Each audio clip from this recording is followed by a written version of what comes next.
आम इंतखाबात 2024 का काउंटडाउन 14 के नंबर पर आ गया। मुकदमात के सबब बैलेट पेपर की तबात में हायल ज्यादातर रुकावटें दूर हो गईं।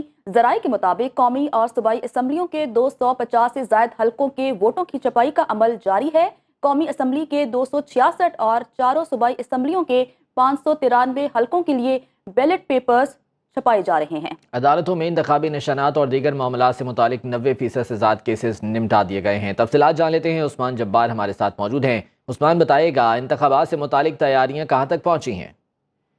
जी बिल्कुल, इलेक्शन कमीशन की जानिब से आम इंतखाबात 2024 के सिलसिले में जो तैयारी है तकरीबन मुकम्मल कर ली गई हैं। और हमारे ज़रा का कहना है कि सर जो कौमी असम्बलियों जो सूबाई असम्बलियों के जो 250 से ज्यादा हल्कों के जो बैलेट पेपर्स हैं उनकी छपाई मुकम्मल हो चुकी है और तकरीबन 10% केसेस पर जो फैसले होने बाकी हैं, जिनके बाद उनकी जो पेंडिंग वो भी शुरू हो जाएगी। क्योंकि इलेक्शन कमीशन ने pending corporation of Pakistan post foundation और नेशनल सिक्योरिटी पेंडिंग जो कंपनी है उन वहाँ से जो बैलेट पेपर उनकी छपाई का काम शुरू करवा चुके हैं। और उन तीनों कंपनी में बिलतरतीब जो है 10 करोड़, 9 करोड़ और 7 करोड़ जो बैलेट पेपर्स हैं वो छापे जा रहे हैं और मजमूई तौर पर 26 करोड़ बैलेट पेपर्स छापे जाएंगे। इस हवाले से सिर्फ 10% हल्के ऐसे रह गए हैं जहाँ पे जिनके नताइज आना बाकी है, जिनके फैसले मुतवक्के हैं कि आइंदा 2 दिन तक हो जाएंगे। और इस हफ्ते के आखिर तक यानी कि हफ्ते तक जो तमाम पेंडिंग है ये बैलेट पेपर्स की वो मुकम्मल हो जाएगी और उसके बाद इलेक्शन कमीशन इनकी तरसील काम शुरू कर देगा। उस्मान, ये बताइएगा कि 10% मुकदमात अभी बाकी हैं, 90% तो मुकम्मल हो चुके, लेकिन जहां पर अभी मुकदमात निपटाए नहीं जा सके, क्या वहां बैलेट पेपर्स की छपाई अभी शुरू नहीं हुई?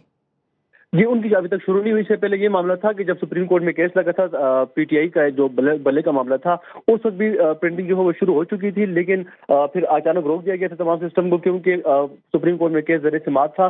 जब सुप्रीम कोर्ट से पीटीआई का केस के निशान जो बल्ले का निशान था जो ही फैसला आ गया, उसके बाद प्रिंटिंग शुरू हो चुकी थी। और उसके बाद जो है अब पंजाब के कुछ हल्के हैं और सिंध के 2 हल्के हैं जहाँ के केसेस के जो इल्तिफाक के शिकार है और बैलेट जो इलेक्शन कमीशन है उनकी जानिब से इसके हवाले से बता दिया गया है कि हमने जो अदालतें हैं उनको गुजारिश की है कि जल्द से जल्द इनके जो फैसले हैं वो दिए जाए, ताकि इलेक्शन कमीशन जो है ये छपाई का जो काम है बैलेट पेपर्स की मुकम्मल कर ले। क्योंकि इसके बाद हमने तमाम जो डीआरओज हैं और आरओज हैं और तकरीबन 1 लाख से ऊपर जो पुलिस स्टेशन हैं वहाँ के जितने वहाँ तक हमने तमाम जो बैलेट पेपर वो पहुँचाने भी हैं। और कुछ हल्के ऐसे हैं के जहाँ पर हो सकते हैं हमें वहाँ पर जो कोई जहाज़ों के जरिए बैलेट पेपर्स वहाँ पहुँचाने पड़े तो हम वो भी करेंगे, क्योंकि इस वक्त जो दिन बहुत कम रह गए हैं और इलेक्शन कमीशन चाहता है कि जो बैलेट पेपर्स हैं इनकी छपाई मुकम्मल हो जाए जल्द से जल्द और जो डीआरओ आरओ हैं उन तक हम उनकी तरसील मुकम्मल। ठीक है, बहुत शुक्रिया उस्मान जब्बार, इस बारे में अपडेट कर रहे थे।